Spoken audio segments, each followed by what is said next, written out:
from the Wrangler National Finals Rodeo, it's Alexis Bloomer Live.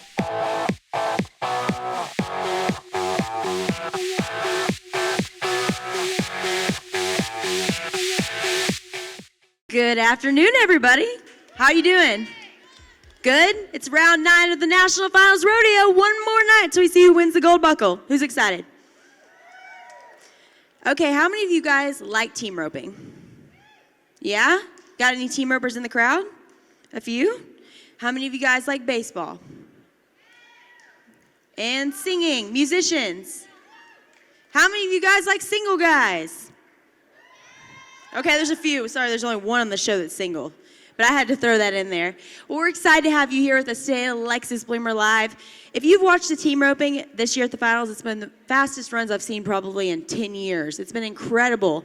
And one of the guys that has been just setting the world on fire this year at the NFR is Ryan Motes. He's won 3 rounds. Every time we turn around, it's either him or Cleo taking the victory lap. So we're pretty excited to have him on. We're going to have Ryan Motes and then Travis Woodard, who is qualified for his first NFR. After that, we're going to have professional baseball player from the Cincinnati Reds, Homer Bailey. And then we're going to wrap it all up with Cody Johnson. How many of you guys like Cody Johnson? Yeah? I do. But before we do that, let's bring out the Cowboys. Please welcome Ryan Motes and Travis Woodard.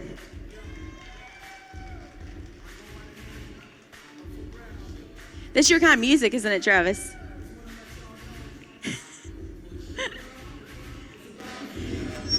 Did any of you guys see my commercial yet for Alexis Bloomer Live, where they licked the screen? That was this guy.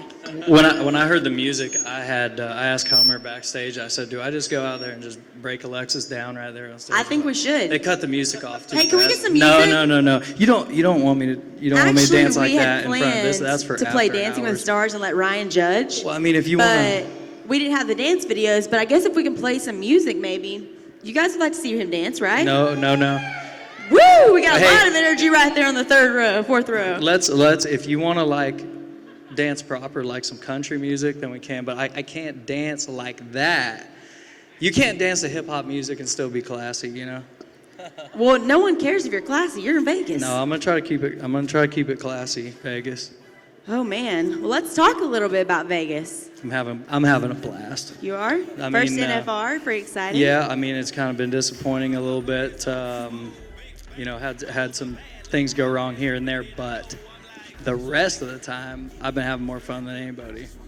But you've remained so positive. When you're leaving the arena, we never see you throwing a temper tantrum. You might in the alley when you get out, but you aren't in the arena, so a lot of class. I try to just worry about what I can control, and the steer that jumps up and down, the steer up the leg on the other night, I just didn't get down the arena far enough, and to come to Vegas and think that it's any different than heeling, I've made mistakes like that before, and it's just a simple kind of fundamental thing. So it's to me, it's not the end of the world, and definitely don't act like a baby, I liked cheering him on. I think he's remained classy the whole time. What about y'all? Give him a round of applause. This is his first NFR, and he's still staying classy despite everything. Classy, Ryan's saying. Keeping it classy. You got to use your mic. Well, speaking of classy, the pink little beard we got going on, 3 rounds. Yeah, it's been coming in hot. It's been great. No, it's been a great trip so far. We started off good, won the first round, and we've been lucky. We've won 3 rounds so far, so it's the most rounds I've ever won here. I've won 2 every other time I've been here, but 3's pretty cool. And hopefully get another round or 2 under our belts here at the end. And seriously? What? I mean, you've won 3, had the toughest NFR I've ever seen, had a great NFR, and you're just, that's pretty thirsty right there when you're like, well, I'm looking to win 2 more. I don't know, but it's been really good. We had bad luck last night, though, so we kind of put ourselves in a position where we get to do what's fun now. That's what we're good at. We're good at going fast, and so to have a chance to win the World Championships and get to do it that way, going fast, trying to win the last 2 rounds, and hopefully move up another spot or 2 in the average. What did that do to you in the average? Man, it dropped me to 7th last night. So you're still getting money. I'm still getting money, yeah. The miss last night dropped us down to 7th in the average. So if we can win something in these next couple rounds, we need to win decent in these next 2 rounds, move up a spot or 2 in the average, and it should be easy I see from why there. you say that now, okay. I'm with it. I mean, Hey, I'm not I'm really trying to feeling just some be more greedy round over the I left. thought that's buckle. what I it mean, was about. I thought like No, you're I'm not the being driver's greedy seat over the- no, for the nothing world like title. that. I Travis mean- was Like, trying give to me a dig it chance, to dude. him. You know, I like your attitude about it. Yeah. Like, yeah, I mean, I'm trying to keep it classy just take like no you. prisoners. Trying to keep it classy just like you, T. Wood. We found you. We got beers Right in the there. front row now. Yep. This guy likes to party, man. I'm staying at Mirage. Come by. Come by. Well, Ryan, last night, you've had such a successful finals, and then for last night to happen, that had to be so disheartening. Especially in the 8th round, you have 3 more to go. Oh, I mean, we were kind of to a spot where we're in the average, but we're not wanting to go out of the average. Had not a tough steer. That steer was actually really good. Real flat horn steer, big horn steer, and I mean, Aaron didn't miss the right horn, but by just a little bit. But I mean, that's just how it goes here. We were kind of to a position where we were planning on getting a real good check in the average, and we were kind of in the driver's seat for the whole deal. And after a miss last night, it kind of put us, just a little behind the pace. We're still square with everybody kind of on how it's going, but we definitely need to win a little bit now in one of the 2 rounds. Look, here's the reality of that stuff like that, and it's easy to sit at home and in the stands and be like, oh, all I had to do was finish out. Look, you safety up anywhere in that arena, and you start being careful, and you get over like heeling. Let's say you take an extra swing, the steer breaks down into a trot, gets into the fence, and you miss. I don't know about anybody. I don't want to lose like that. If I back in there and I lose trying my guts out and going down trying to win something, that's fine. I mean, that's part of the whole game. If you need the sure thing and the sure money, then JOB is probably the direction you should go in, because your heart can't handle this kind of stuff. And so it's easy to sit at home and be like, wow, he needed to lay up, he needed to do this, but stuff goes wrong. The best thing to do is believe in yourself, be you. And I mean, that's why you got to look at Aaron and say, dude's trying to win something, so good for him. Now keep battling it out. Yeah, I mean, I've had a lot today. Like, what did he take? We had a great steer last night, and we were trying to win the round. Same thing. It goes either way. If we win the round last night, that puts us your hero. miles at, I mean, it's like the smartest thing ever, to take that throw and win the round. We missed last night, and like and I said, if you're being safe, you don't get in this position in the first place. So no, safe here's, like he said, safe here's not easy. And I'm super happy that the team rope has been so good this year, safe because anywhere, sometimes man. Watch 10 Cup and tell me that that ain't the guy you want to be. Yeah, nobody wants to play it safe, but I might not hit it in the water that many times in a row before I try something new. But no, that's like I said, it's hard to catch here. The steers are big, the steers are fast, and you don't really realize it watching from everywhere. But the 4-second runs, they're halfway down the arena here. The steers are really big and really running. And man, it's been really big and really running. And then I mean, being an NFR rookie, it's like catch or miss half the time. I'm like, wow, what just happened? It's already over. I mean, bang, they go All and they that leave for there 4 so fast. seconds. Yeah, it's like, wow, look at that. I mean, the second one I was 4-2. I was like, hey, how about that? No, it's been fun. I think it's been the best. It's by far been the best team roping I've ever been a part of here. And I mean, it started off great. The first round, that was the best round of team roping I've ever seen in my life. There was no threes, but it just went from 4-7, 4-7, 4. It's like they need to be 4-6, they're 4-6. They need to be 4-2, they're 4-2. Right on down the line. I mean, just everybody just went toe to toe, and I mean that was as fun of anything. I think it's a terrible NFR to like be entered in. It's like every time I get up there and it's my turn, I look at the board. You can't see anything, so you get there and it's like, wow, 3-8, 3-6, 3-9, really? Yeah, finally last night from the back of the tunnel back there, it was like, somebody's like, man, it kind of stinks. You're back here. You don't really know what's going on. It's like, well, when you get to the front, it's tougher than heck. Just back in there and try to be 3 you're every going to time. have to be as fast as you can be, so there you go. It's funny, though, because in the past, I feel like the team roping, it's been miss after miss after miss. It's like they get here in the pressure, all of a sudden the greatest ropers in the world almost fall apart. No offense, I'm not taking anything away from the past qualifiers or anything like that, but this year, it's wicked. Like, I would not want to be entered in team roping this year. Yeah, I know. I wish I watch. could pick a different year. It's been fun to watch, definitely. Yeah, it's been great watching. Like I said, of the times I've been here before, it's never. I know going into the other night, there was a couple misses, but there was 4 teams going into the other night that could have broke the average record, and serious? I didn't yeah, know 4 that teams either. could have broke the average record, just finishing out like 5-5 or better, and I mean that's never been done that long, and there was a lot of teams stayed in the average all the way through, and like I said, it's kind of a fun a fun scenario because some of the teams are out. Derek and Clay are out farther back in the average. They've obviously been killing them in the rounds, won 3 rounds. And the other teams that are in the average are behind in the world race. Luke and Colin and them guys, they obviously stepped up. Same thing for them guys last night. They're good in the average, step up and win the round last night. Yeah. It's the greatest play ever, And but it's kind of fun. Everybody's kind of coming from different directions. There's some people that are kind of in the middle of the pack that are good in the average. There's some other people who are high up. Derek and them are winning the world. Yeah. They're out of the average. Clay and Jade are high up. They're out of the average. So it's going to be pretty interesting the last 2 nights to see, kind of get to go in there and battle out. It's going to be battle for 2 nights, that's for sure. Well, that's what everybody wants to see anyways. You're at the National Finals Rodeo.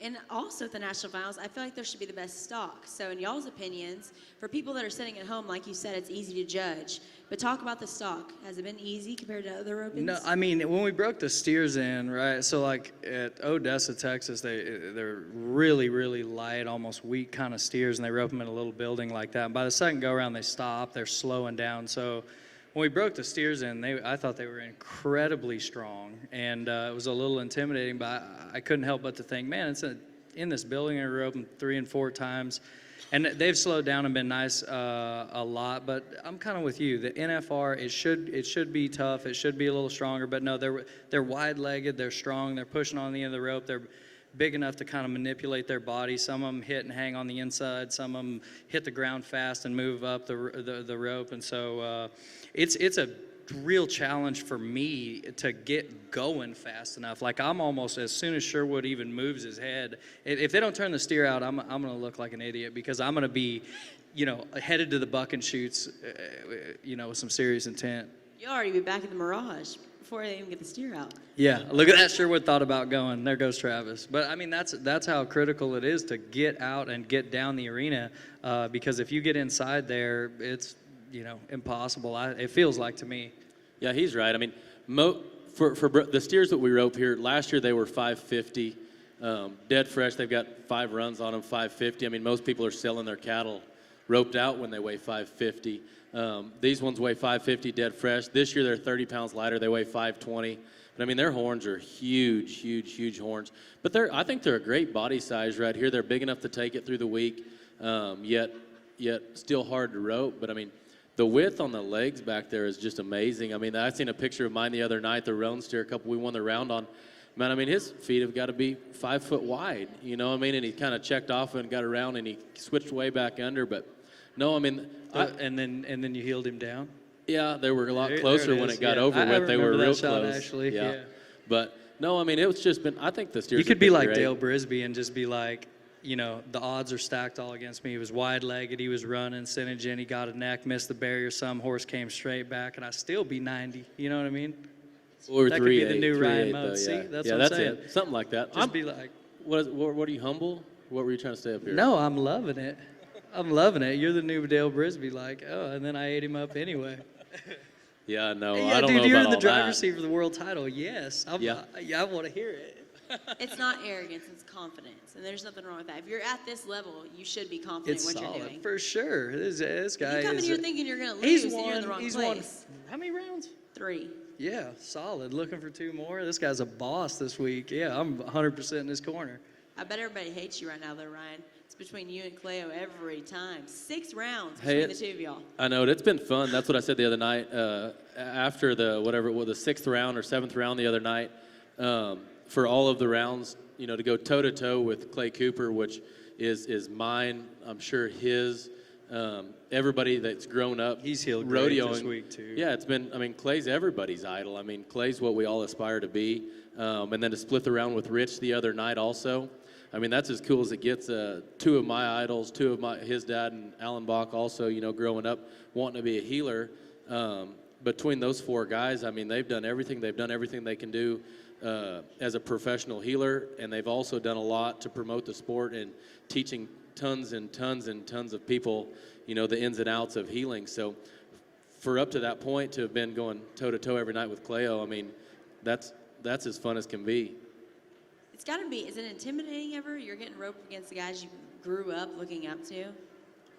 I don't know that it's intimidating. I think it's pretty. When you first started, I guess. Well, it's pretty exciting. Like I said, the funnest thing about being out here, and that's what everybody's, do you get nervous? Do you get nervous? It's like, I don't really get nervous, but I get anxious and ready to go every night. It's like, 7 o'clock can't come fast enough, and then the rodeo starts, and it's like, man, when can I run my steer? I'm just, just ready to get in there and do our deal, because it's, like I said, not very often you get to run a steer for 26 grand every It's night. almost the other way for me. It's almost comforting because, I do know them all on such a personal level. We all live in the same town. You're up against the same guys. I go to Ryan's house every week and go to a jackpot. So as far as looking at those guys like that and being intimidated, it's almost comforting, because you look around and see a bunch of faces that that you're up against all the time. So I don't feel that way at all. And I didn't get nervous a bit. I think I built it up too much in my mind. Like Ryan says, I was kind of underwhelmed, because they said, oh, when you break in the steers, when you get in the grand entry, hauling butt out of the arena is the funnest thing. But I think when it comes to roping, as you got to this point, you roped for so much money for so long, kind of getting nervous. It was behind me anyway. No, I mean, like I said, I don't, not much nerves to the deal. I mean, it's, like I said, it's a great thing. It's a great accomplishment. It's one of the, to back in there every night and know that you're competing against, like I said, the idols, and they're peers now. They're obviously still on a lot higher pedestal than Travis or I are, Clay and Rich and those guys. But I mean, like I said, to be able to compete with the guys that we've grown up idolizing and wanting to be, that's pretty awesome. And like team roping, what's the worst that's going to happen? I'm going to miss. If you're Sage, what's the worst that's going to happen? I'm getting on a bullet. Like, no. You had to bring that up? No. Then I'd be nervous, right? It's only you.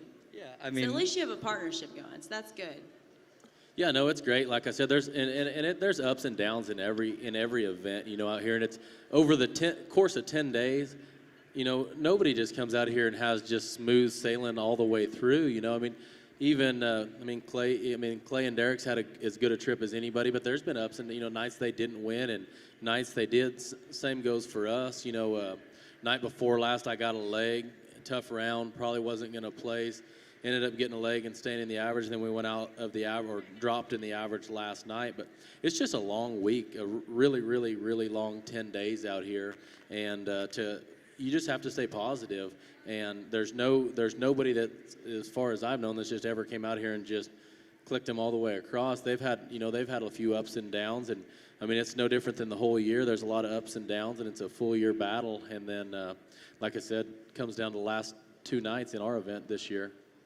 It's like that in every event, though. That's what's crazy. This year, I feel like it's the most competitive in every event that it's ever been before. So it's pretty exciting to watch. Yeah. I mean, somebody can almost win $100,000 tomorrow night. If whoever's leading the average comes in there and wins the last round, that's a big swing. I don't think sometimes in times past there's been events wrapped up tonight, and I don't know that any event could possibly be, mathematically wrapped up until tomorrow night. And there's going to be a lot play into it. Like I said, there's going to be people move up and down in the average. A couple teams go out of it and we moved up. That would, greatly benefit us in the long run. But no, it'll be interesting to see. Every event's going to come down to tomorrow night. In, I guess, preparation coming to the National Finals Rodeo, what did you guys do to get ready? Because the Thomas and Mack is unlike anywhere else, because it is the biggest rodeo that you wait for all year. Yeah, the Thomas and Mack is tiny, and the barrier is 4 foot under because the arena is so small. And I think that's what a lot of people that come to watch it, buy tickets, they get out here and they're like, man, it doesn't look that small on TV, and then they get in it and it's really, really small. It's like being on stage right here. But no, to practice, to get ready, I've got a bunch of good friends of mine up there. We build the arena, modify my arena down to the size of Thomas and Mack.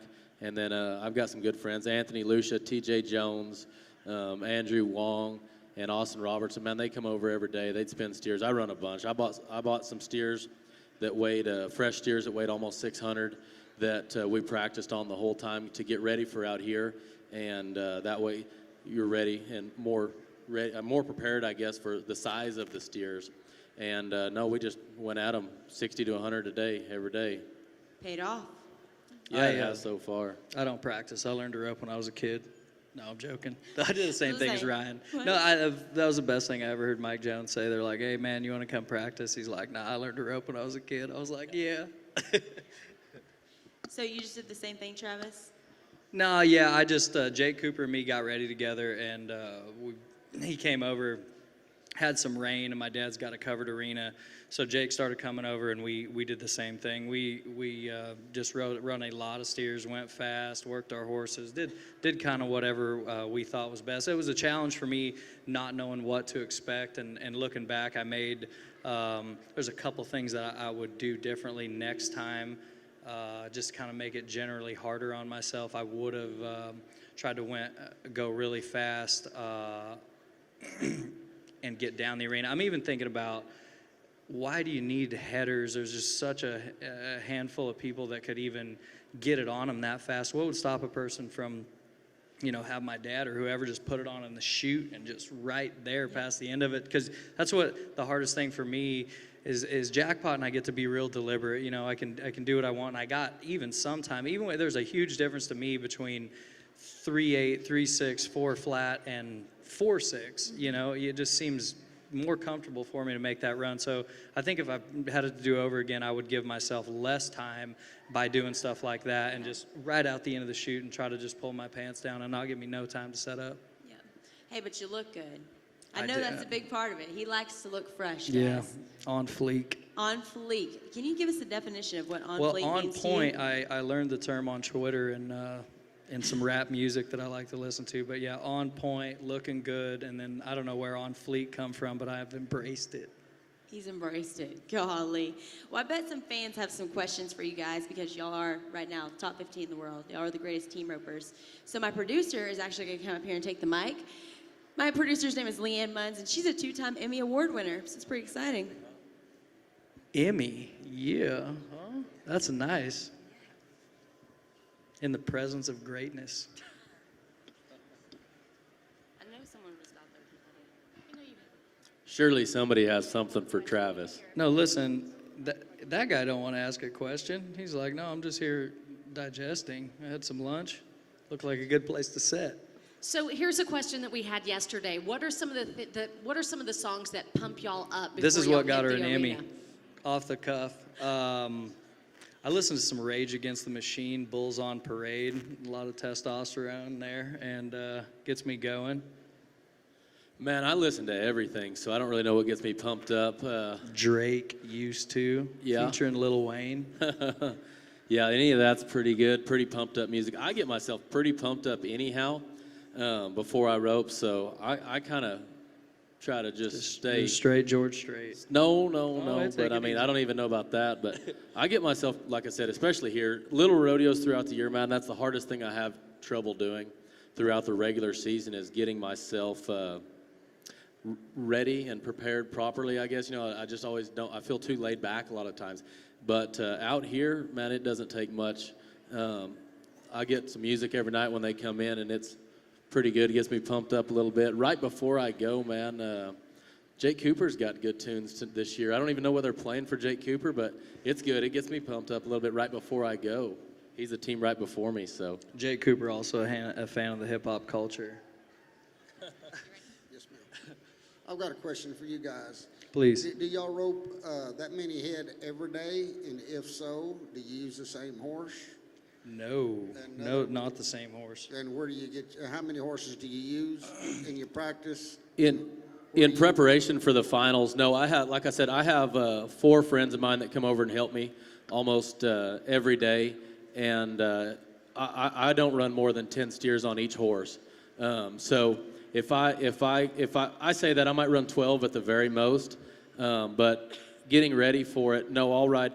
I rode Starbucks, my good horse. I probably ran 10 or 12 steers on him before I came out here, was all. Exercised him every day and stuff like that. But no, and I kind of rotate through them. I've got quite a few horses there at the house, so I'll probably saddle 6, 7 horses a day. So a couple days that we did happen to get really kicked off and run almost 100 head, I would have probably run 12 head on 8, 10 horses, something like that. And no, and like I said, it's about preparing yourself and muscle memory and that type of things, getting ready to come out here. And then when I leave from the house, I actually, this year I left. I stopped by up there and practiced in Arizona with Aaron. One day we practiced right there.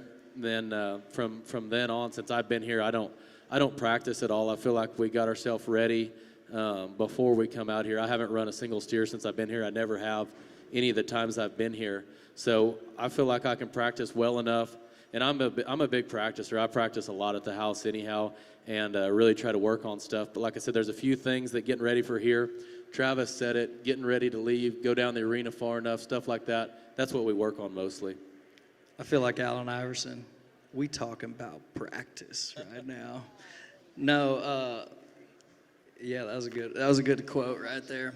No, I do the same kind of thing. I didn't have access to as many horses as Ryan, so the younger horses. But I'm like him. I really like to run 8 to 10 on each horse, and so say I got 4 horses, I'll run 8 to 10, kind of watch them. If the steers run harder, maybe I'll run a little less when they start to get hot out of air. I mean, I'm not trying to kill him off or get him hotter than he needs to be by any means. So tie him up, go down through him, and then start back over and maybe ride them both twice. And there's one horse that just really ain't the best, so he needs to produce some way, and that's giving me throws, so he might get it 3 times. But never get on him when he's hot, never let him get lathered up or anything like that. So I'm like Ryan. I ran anywhere from 75 to 100 every day, and I'm into fitness. I like to work out, so I try to do that with my mornings and then rope all afternoon that way. So it filled the day up pretty easily.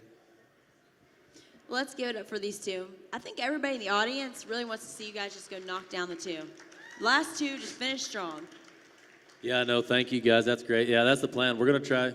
No, you're playing. I'm Go not on, trying stay to be. with it, dude. I'm not trying to be greedy, but I want to win the next 2 rounds. So that's the plan. That's what we're going for. You're at the National Finals Rodeo. No one judge you. Yeah, you're contending for a world title too. I mean, dude, I have no problem saying I'm going to try to spoil your hopes and win the last 2 rounds myself. I mean, that's what we're all trying to do. You bet. That should make it fun watching. I mean, that's a fun thing about rodeo is getting to compete at this level, and I mean, that's what I expect every single person to be thinking is, hey, I'm trying to win the last 2 rounds. I mean, I'm going to go as hard as I can every single time, and that kind of attitude that Ryan talks about is exactly why he's in this position. Yeah, I mean, and that's the thing. No doubt, I'm super excited. I'm super excited for Luke and Colin. I was happier, but I hope Travis. I'll be excited if he wins, but I plan on going out there and beating him. But all my friends. But I mean, that's the truth. That's how I approach it. After the fact, you want to say, hey, man, congratulations. It was a great shot. I'm never disappointed to see anyone do good, but before. I want you trying to, not let me win nothing, because that's everybody's mindset at this level. They're greedy, and that's how you got to be if you're going to be successful with your rope. Right on, and good luck to you two. Give it up for them one more time before they have to go and do stuff. I'm sure you'll have autograph signings, or like most athletes or rough stock riders, take a nap. Thanks, Alexis. We appreciate it. Thank you very much. Give it up for them one more time. Well, the next guy, I asked you if you liked baseball. Anybody like baseball? I'm a baseball fan. I love rodeo and baseball and football. The most competitive sports, in my opinion. No offense to the golfers and all that. It's just more entertaining to watch. So this guy that's coming up, actually, let me just tell you a little bit about him. In 2014, he signed a 6-year contract for $105 million. That's guaranteed money, whether he's injured or anything. Rodeo does not have that opportunity quite yet, but he also is a team roper, and he's pitched 2 no-hitters, and by the time he made his debut, he was the youngest baseball player in history in baseball. So please welcome none other than Homer Bailey from the Cincinnati Reds. They're probably talking, actually. I just thought about that. Can we just talk about how tall he is, first off? How tall are you? Depends on which convenience store I come out of. Look at this. Look at the size difference. No, but really, how tall are you? 6'3", 6'4". How much do you weigh? Do I have to? How much do you weigh? Well, with girls, it's a little different. Why? Because you're an athlete. People ask you that all the time. About 225, 230. Goodness gracious. When you graduated high school, how tall were you and how much did you weigh? Probably the same height, but I was about $180. Goodness gracious. Well, you've had quite the career. Very exciting. Right out of high school, you go into the major leagues, and you pitch 2 no-hitters, like I said. It's been an exciting career. It's been a fun ride. Had some down times here lately. I missed all last season, but they reattached an elbow and feels like normal. Yep. Well, I told everybody that you're interested in team roping. You do that on the regular when you have That's time right. during off season. That's right. Tell us a little bit about your raising, where you came from. Give us your background. I was born and raised in the big town of LaGrange, Texas, which is kind of in between Houston, Austin, and San Antonio. So it's in the middle of everything and nowhere all at the same time. That's the best place to be raised, though. Yeah, absolutely. Well, tell us about your family. You guys, y'all ranch, correct? That's right. I grew up on a poultry and cattle farm in Central Texas, and still live there. I'm still there all the time. Probably like every other small town kid, they want to get away, and then you can't help but to come back. So yeah. We know what I love about you, Homer, is you have every reason to be arrogant because you're at the top of your game, but you're still so humble. You go home back to your ranch where you're from, see your parents, you're still the same guy. That's because my parents are really good cooks. I'm not. So, They raised you right, too, though. That's right.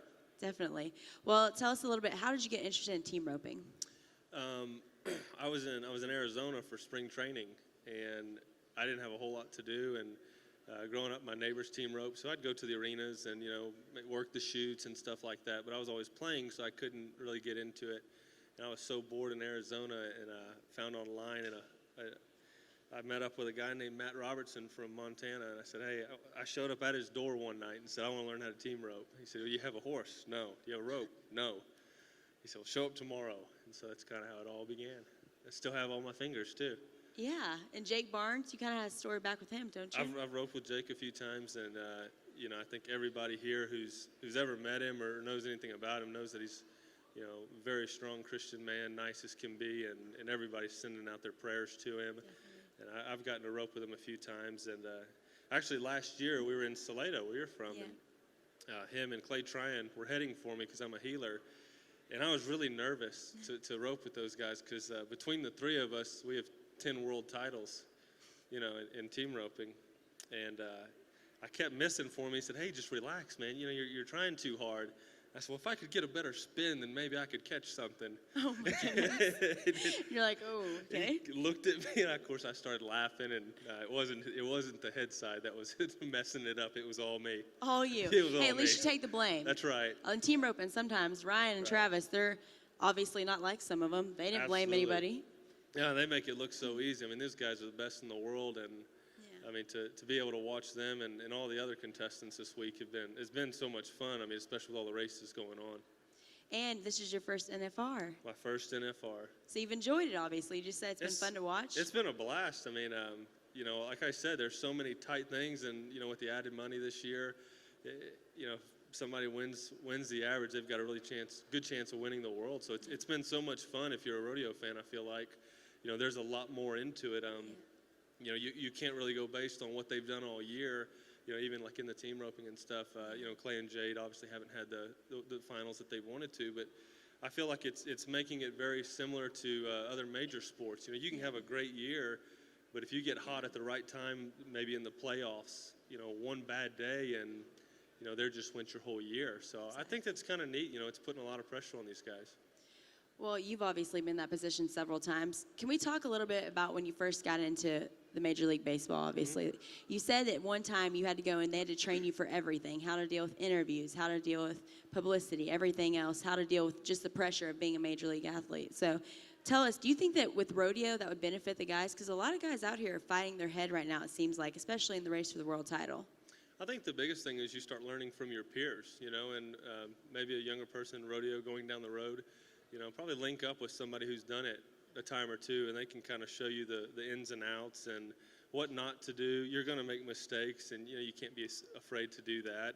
But I had really good guys that I played with, and they kind of teach you how to be more of a professional, if you will, how to go about your business, learning your routines, maybe staying in every now and then at night, and taking your job serious, because growing up, we all get to do whatever it is you love, whether it's rodeo, whether it's baseball or football or whatever, and it's a game, and then once it becomes your life and your career, now it's really serious. So, I think you just kind of have to find the right people to be around, and they can kind of help guide you. That's a great analogy. He just said that, when you're younger, you get to rope and you get to run barrels, if any of you girls do that. And then when you get to that position, you realize it's actually work. So then you actually have to support yourself and everything else that goes along with it. So it Comes makes it a along little with it. bit less fun, but you still love it. Well, it's still fun. You're still doing what you love every day, Yeah. and you know, you almost hate that you love it so much because it is such a grind. You lose sleep over it, and you know, you go through so much stuff, whether it's your training or you know, whatever it is that you do to keep your game at the top as it can be. Yeah. Well, real quick, we're going to let you guys ask him a few questions because I know he has probably a lot of stuff to do and probably wants to check out the rest of the NFR and what Vegas has to offer. No, I was just wondering, what do the Reds think about you coming off surgery now rotoring? Actually, it's kind of funny because my last game that I pitched last year, I didn't know it. I'd already torn my ligament, and the doctor kind of looked at the elbow and said, "Hey, can you come in and do an MRI at like 9 o'clock in the morning?" And I said, "No." I said, "How about 2 o'clock?" And he said, "Okay, that'll work." Well, what he didn't know is I'd already planned to go rope that morning, so I came in later and showed up. And I mean, I was dirty as can be, still had spurs on and everything, and I thought nothing was wrong because it wasn't really that painful. And then I found out that I had torn a ligament in my elbow. Dang roping. What's that? I said dang roping. Well, it didn't hurt to rope at all. It didn't have to. Okay. Does anyone else have a question? You can ask anything. It's easy access.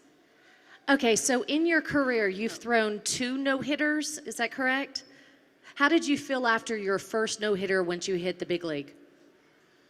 After the first one, I just couldn't, you know, it's kind of an awe moment, if you will. You don't really realize what just happened until maybe a day or two later because we play so many games, you know, 162 games during the season. They just kind of run together all at once. And then, you know, after you do things like that, you look at some of the other names that have done it, and it's kind of humbling, really. How old were you when you threw your first no-hitter? I'm not very good at math. I think I was It's okay, 26, neither am I. 25, 26? 26, something like that. That's exciting. Maybe Nice way to get in the 27. league. Yeah, I try. Make an appearance. So 2 no-hitters. If you have any more questions, we're going to give you one more chance. Anybody? Oh, he has a question, Leanne. Sorry, I saw you a while ago and I totally forgot. My bad. So how many millions would it take to get you to come play for the Astros? Amen. They need some help. I think all they'd have to do is trade me now. Yeah, that would be great because you know, LaGrange is 2 hours from there, and I grew up watching the Astros. Are you from the area? From the Houston area? Great. Yeah, actually, and they've had such a good year in the rebuilding time, and they had such a great season. It wouldn't take much. I can promise you that. How many of you guys would like to see him play for the Astros? Yeah! How many of you are from Texas, first off? I'm from Texas. And I think we need some help down there. I think Homer would be a great asset. Well, Homer, thanks so much for coming on. We really appreciate it. And I know that we're all going to be cheering for you next season. You can't have enough fans. Thanks for having me, though, Alexis. Of course, Appreciate definitely. Give him more round of applause. 2 no-hitters, the one and only Homer Bailey. Well, real quick, let's welcome one of my very good friends, a guy that I've loved forever. Great music, great guy. Please welcome the one and only Cody Johnson of the Cody Johnson Band. He's performing every night at South Point, so if you have a chance, go watch him. So I was hemmed up in the back, by the way. Randy Bloomer had me hemmed up back there. She comes back, she says, "Dad, he's supposed to be on stage right now." So I'm going to blame that one. I'm going to throw him under the bus on that deal. We have some CDs out over here to our left if anybody wants to pick those up. This is a song from my current album called Cowboy Like Me. This is called Me and My Kind.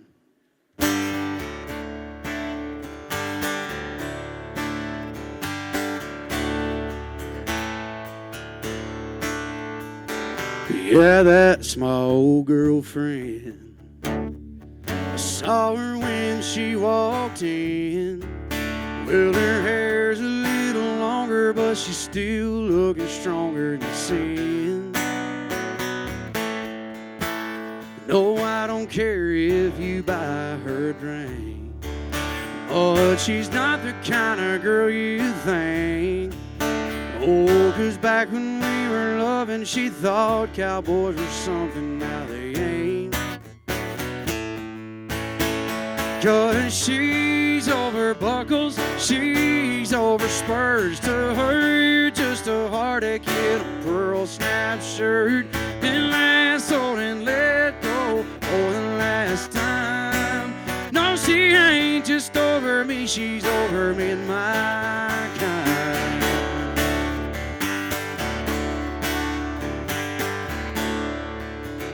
I guess I ruined it for the rest of us.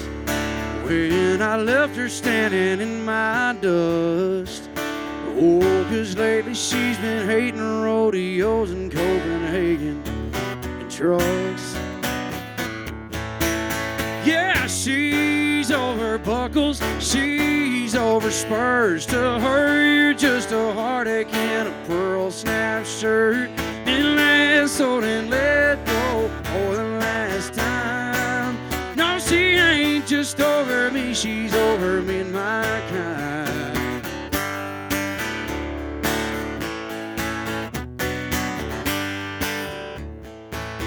Yeah, she's over buckles, she's over spurs. To her, you're just a heartache in a Wrangler pearl snap shirt. Lassoed and let go for the last time. She ain't just over me, she's over me and my kind. She ain't just over me, she's over me and my kind.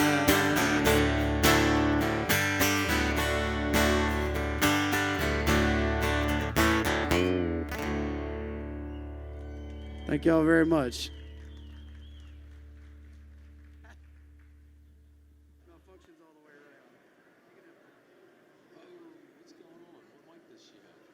That was my fault, actually. Wow, do y'all want me to sing? No, that's never gonna happen. I would never do that to you. Everybody give it up for Cody Johnson.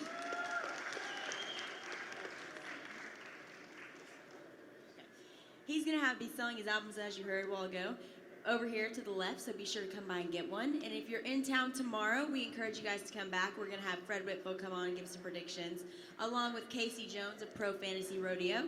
And we're going to wrap it up with Daryl Singletary, the singer. So it'll be fun. And if you sign up for the Yeti, we're actually going to have Corey Weesey from Yeti come over here, release a new video they have with Luke Branquino, and then draw for the Yeti. So if you're here, you can just take it home with you.